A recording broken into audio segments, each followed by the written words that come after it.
Ladies and gentlemen, welcome to the channel World of Wrestling. Your boy here to discuss about AEW Dynamite March 30th, 2022 review.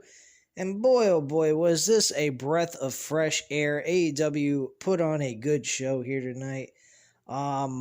It definitely turned the frown upside down to a happy face because of what the news I got about Shane McMahon possibly doing something at WrestleMania 38, and it may be a match against Seth Rollins. If that's the case, God help us all, and may WWE die very quickly if they decide to do something that terrible.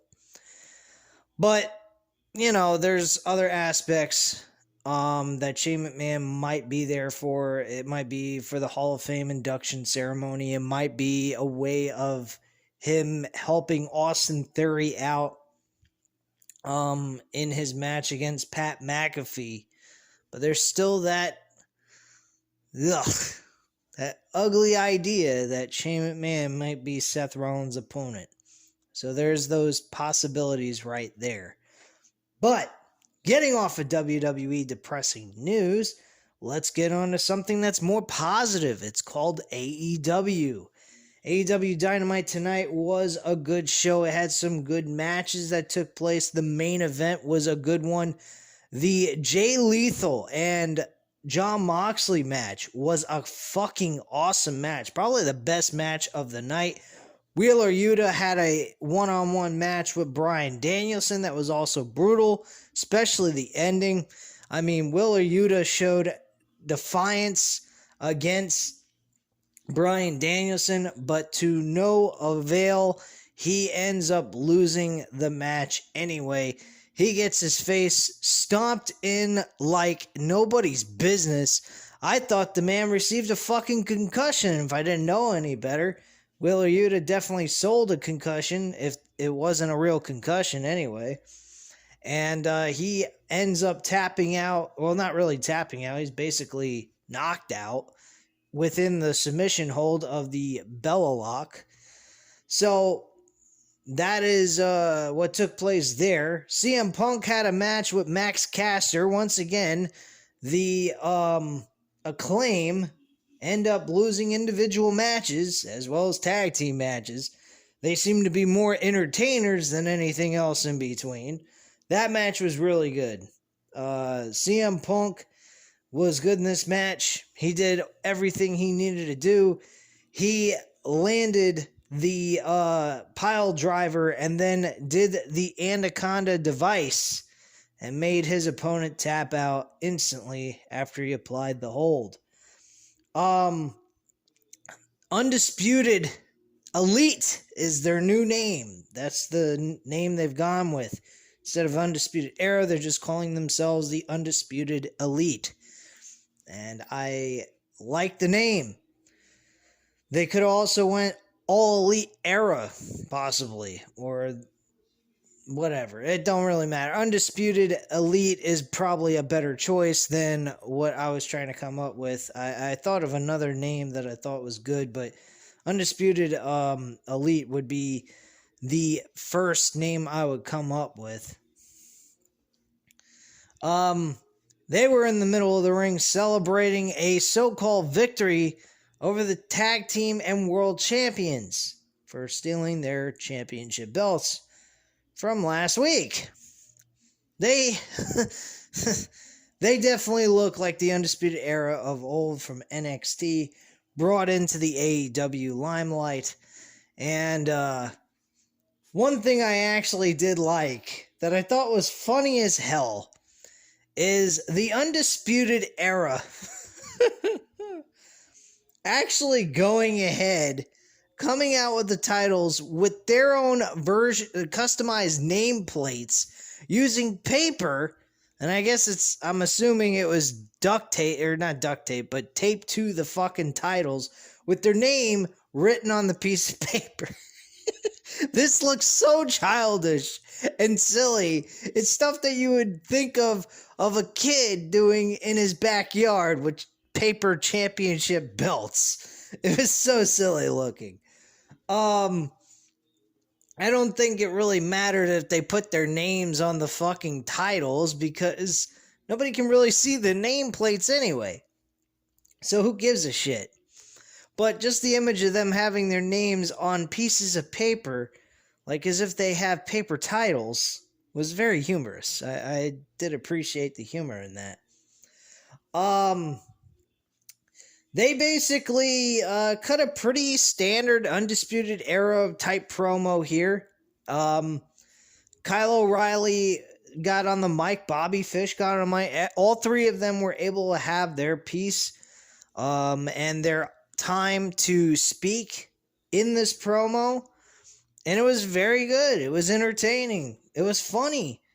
And they feel that they're the best. And they're the ones going to be taking over. This promo was very, very similar NXT type Undisputed Era type promo. And it was great. It did not change. They did not change their personality whatsoever. This is the sad part about WWE. They went ahead in one segment and looked like a dominating faction. Could you imagine if they would have kept Undisputed Era together and move them into the main roster and do the exact same type of shit that they did in NXT and what they're doing in AEW right now?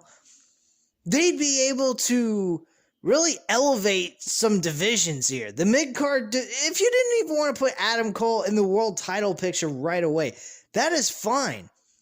Adam Cole would have done great in the mid-card division with the Intercontinental or U.S. Championship. Imagine Finn Balor and Adam Cole at WrestleMania 38. Why, that would fucking lift the damn match card unbelievably. And then you get the Red Dragon going up against either the fucking Raw Tag Team Champions or the SmackDown Tag Team Champions. I would actually go with the SmackDown Tag Team Champions because SmackDown Tag Team title match in WrestleMania 38 looks like fucking shit. So, yeah, I would definitely go with that. The Raw Tag Team titles, yeah, they may be a repeat of the Raw match that they had with Kevin Owens and Seth Rollins being added to it in a triple threat match, but still, that match is going to be a hell of a lot more entertaining than the Usos Tag Team Championship defense. So, that's why I would say the SmackDown Tag Team titles. But then again, Adam Cole and... Well, actually, no, wait. Fuck that. Adam Cole and Ricochet for the Intercontinental title. There you go. That's a great match right there. And those two have fought each other before over the NXT North American Championship, and they had a great match. But hey, you know, this is just me talking out of my ass, fantasy booking, and wishing WWE actually had a brain, but unfortunately they do not. As you guys can tell, I want WWE to be successful. I don't want them to be a failure. I've been watching WWE since I was a kid. But unfortunately, Vince McMahon don't see it that way. He sees that making it absolutely terrible as possible is the best way to go, and I say he can go fuck himself, and I'll take AEW. That's why they exist. But yeah. So what happened in this promo with the Undisputed Elite? They all had a turn to talk. They all talked about how great they were and how they are the real champions and the titles they took the belts from. They're not real champs. They're shit and they're paper champions, I guess you could say. This eventually led to Adam Hangman Page coming out in I think it's an electrical car. It's a new type of car I've seen before, driven around on the streets. And he drove in with Texas horns on them, as if he was JBL without the limousine. I thought that was very odd. I don't know what the hell he needed Texas Longhorns on there, but okay. Anyway, he got out of his car and he rushed to the ring to get back his championship belts. It became a 3-on-1 attack, and eventually the Undisputed Elite went ahead and attacked him and got the advantage over him, and that led to the Jurassic Express. Excuse me, I'm just kind of tired from having a long day at work. Jurassic Express came out of nowhere with Christian Cage, and they attacked the Undisputed Era from behind as they were trying to escape, because Hangman Page did get back in the hunt, even though it was a 3-on-1 attack, and this led them going ahead and getting thrown back in the ring while the Jurassic Express unloaded on the Red Dragon, and we saw that the Adam Cole was dodging the buckshot lariat, and then he just got thrown out of the ring onto his buds from the Red Dragon, and they recruited back up to the ramp, or retreated, I should say. Retreated back up the ramp, pretty much pissed off, very much similar to what they used to do back when they were the Undisputed Era. This gimmick is the same thing. They did not change a thing, and they didn't have to change anything. This is awesome. I appreciate them keeping somewhat the name alive. It feels exactly like nothing has changed, except the Era is not part of the name of their faction. So I am totally cool with this. This I got a gut feeling that we won't be seeing the last of Kenny Omega and the Young Bucks. Young Bucks, by the way, have a match with Top Flight on Rampage this coming Friday, which I won't be watching, unfortunately. This episode of Rampage actually looks pretty good on paper. Kind of tempted to see what goes on. I may watch the episode Saturday instead of watching anything to do with NXT Stand and Deliver. God help us, it ain't sure as hell ain't no fucking takeover. They ain't taking over shit. But this Rampage episode for an hour looks pretty good on paper based on the matches.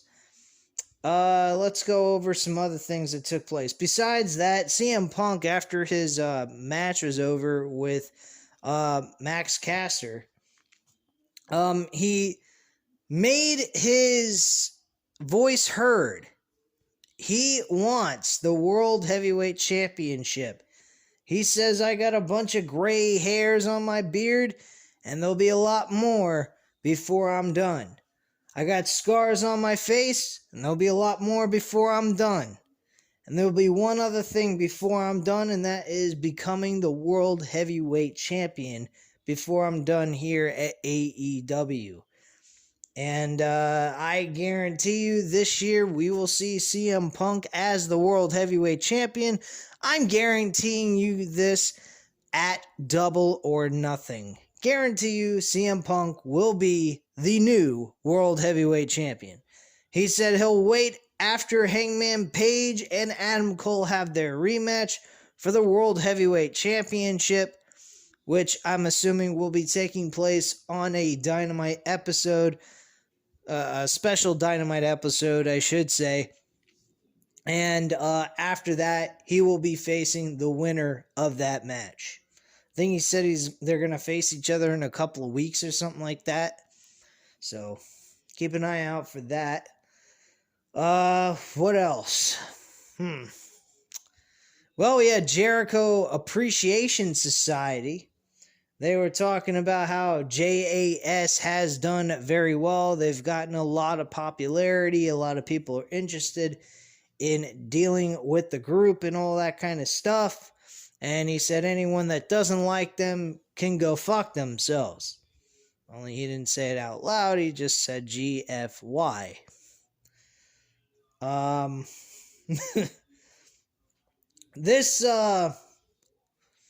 They went on to talk about Eddie Kingston Santana and Ortiz. They said, well, where are they? They haven't been here in the last couple of weeks. I wonder where they could be. And he asks Daniel Garcia, do you see them over there? He goes, no, they ain't over there. And Jake Hager busts in and he says, yeah, they're not over here. And he opens up this curtain and they're standing right there and they're beating the shit out of everybody in the JAS.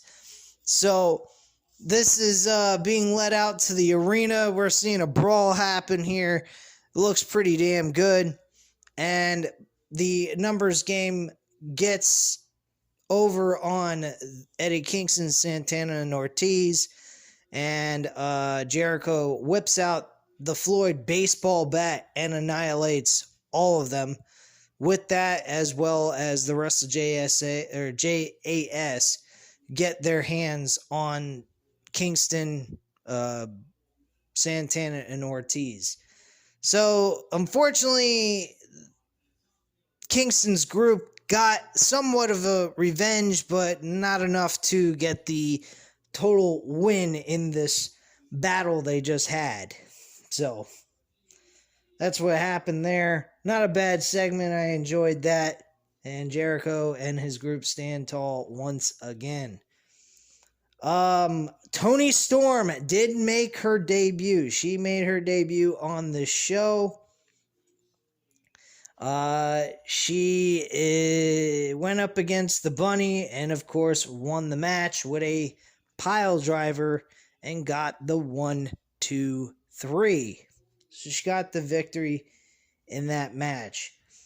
FTR, they went up against the Gun Club, the Douche Club, the Billy Schmuckola Club. I know I'm not doing this in order like I normally do.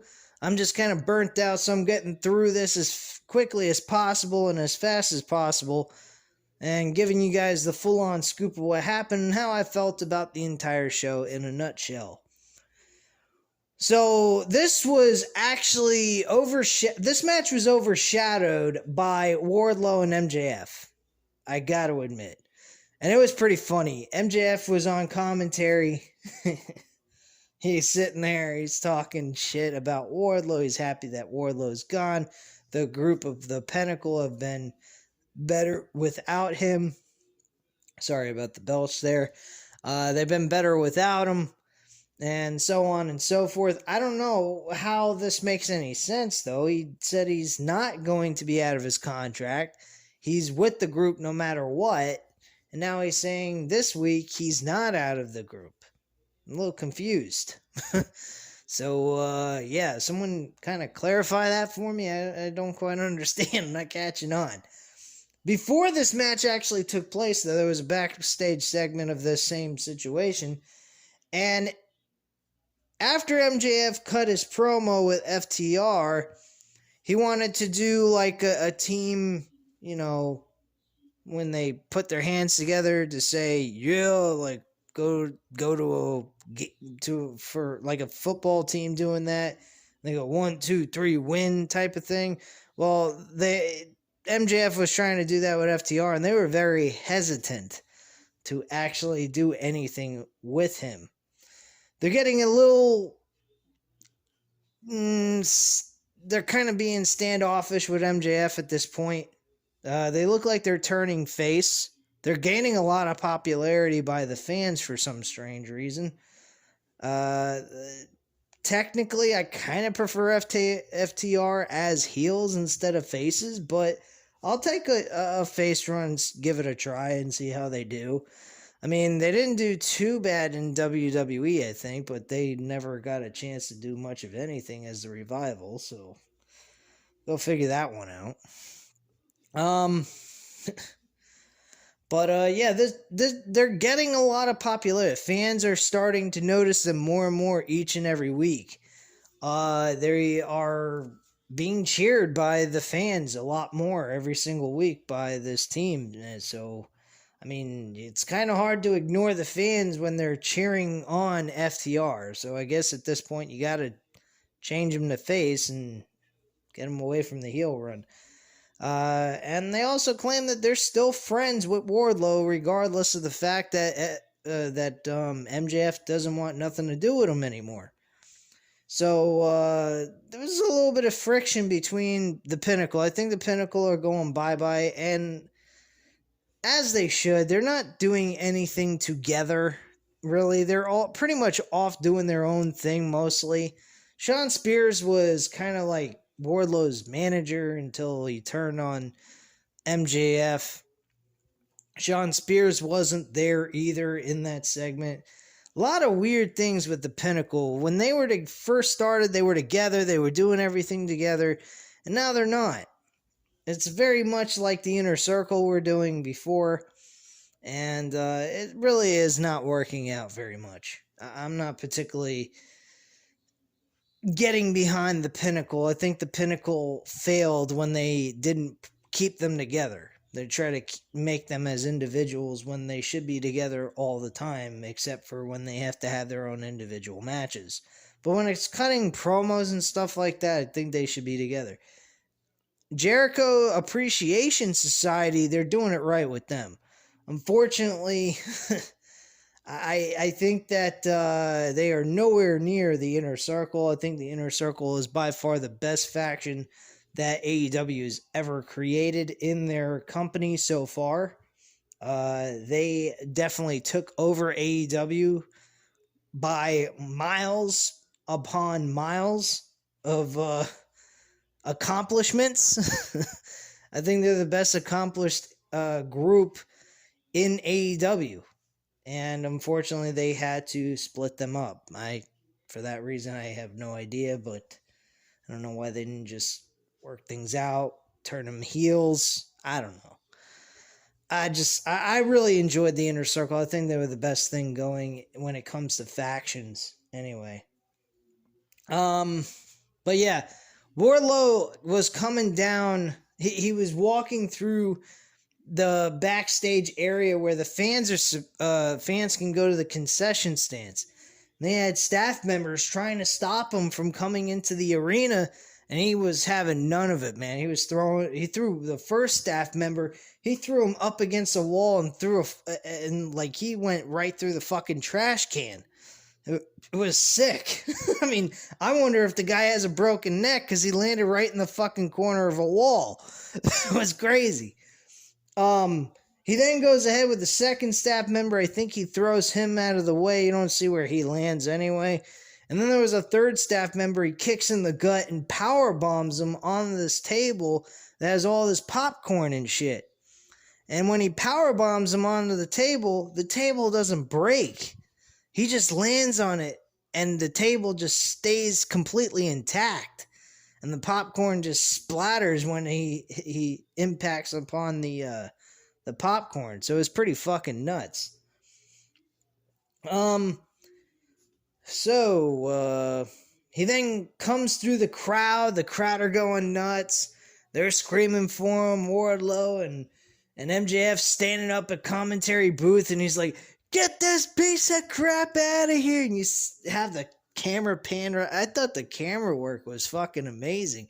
Have the camera right on him. He's got that diamond ring on his finger. He's looking like some badass control freak.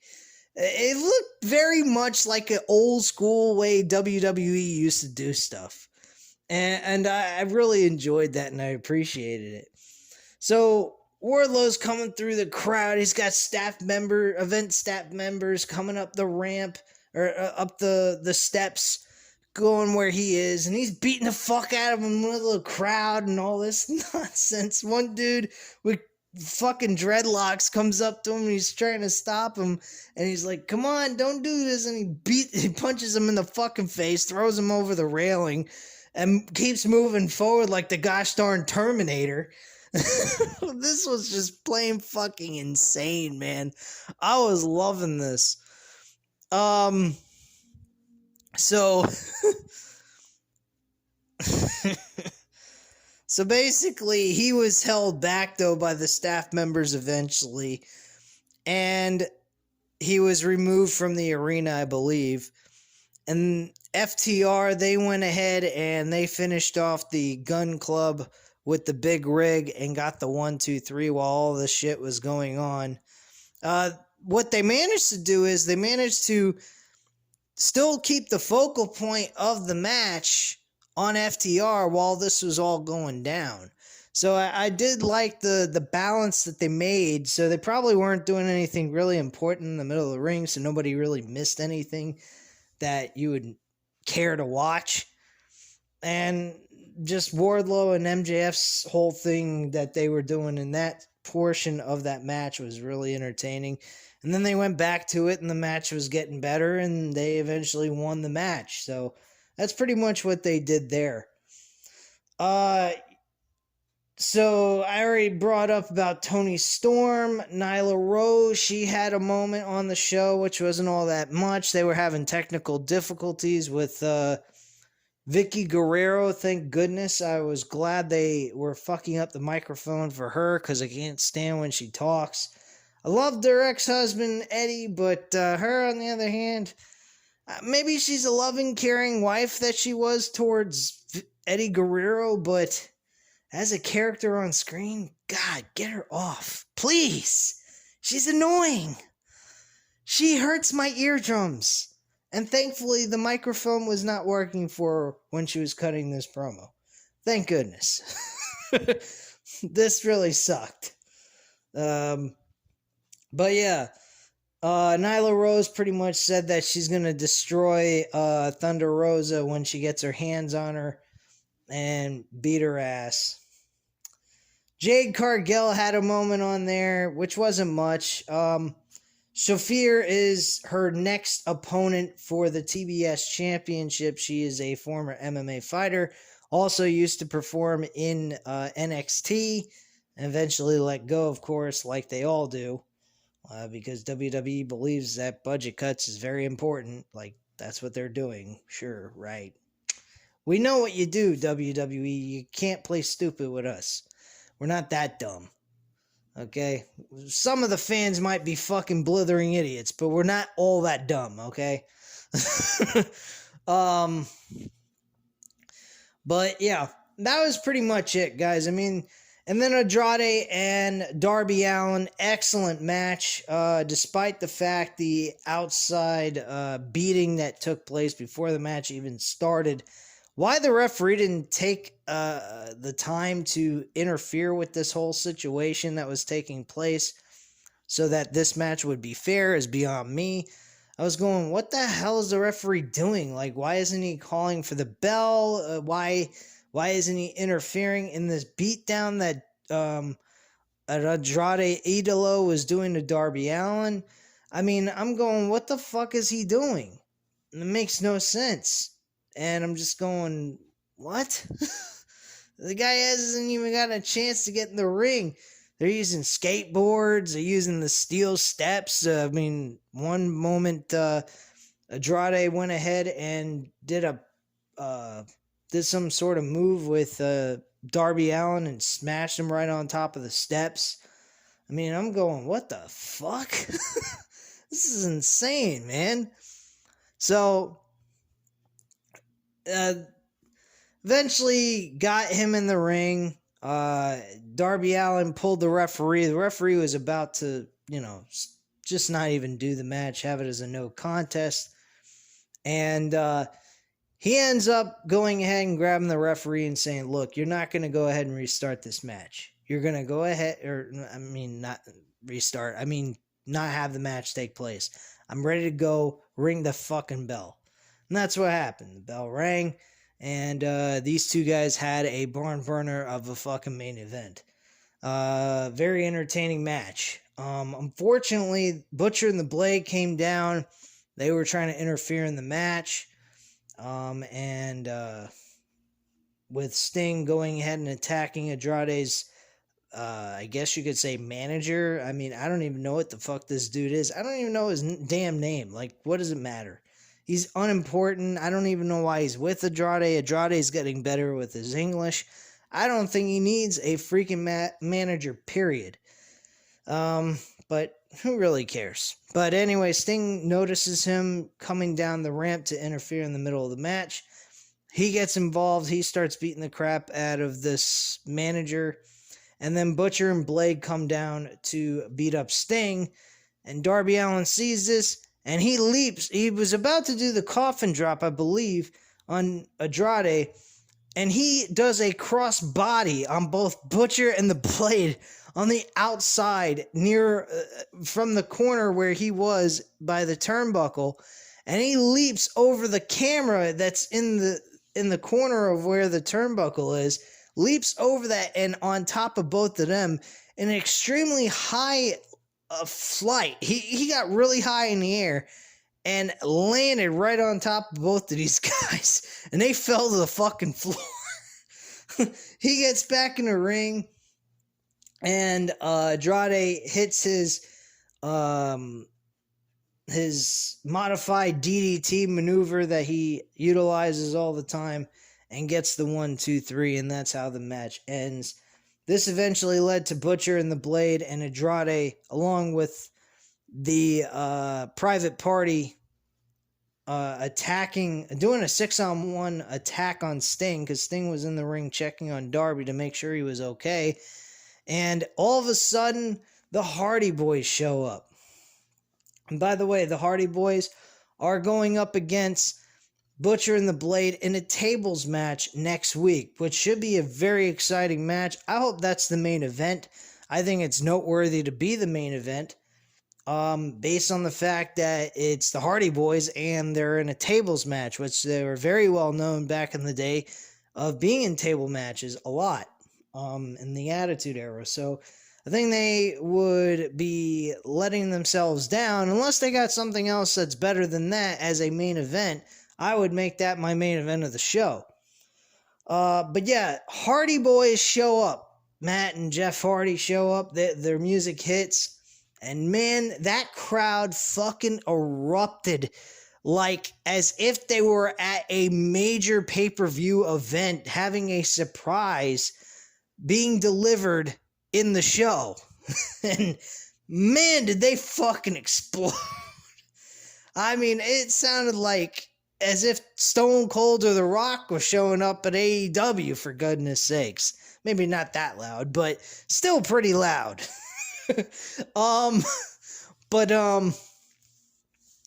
They show up, they even out the odds, and the Hardy Boys, along with Darby Allin and Sting, stand tall in the middle of the ring, and that's how the show goes off the air. That's pretty much it. That's pretty much the whole entire review in a nutshell. So at this time, guys, you know what to do. Hit the like button if you like this video. Hit the subscribe button if you're not already subscribed to the channel. And, of course, leave a comment down below. I'll definitely get back to you on that. And I thank you guys very much for watching. And I hope you have a great night, guys. Bye.